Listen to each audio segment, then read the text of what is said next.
আরে আমি একদম পিছিয়ে অফিসার তো আপনারা বুঝতে তুমি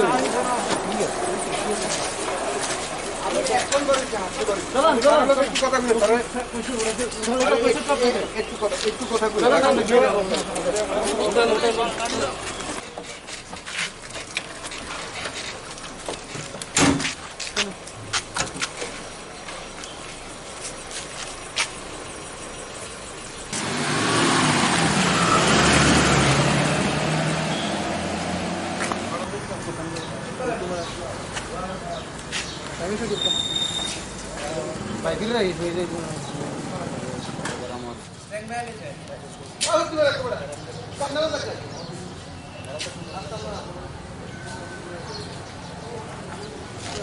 অবস্থা, হ্যাঁ।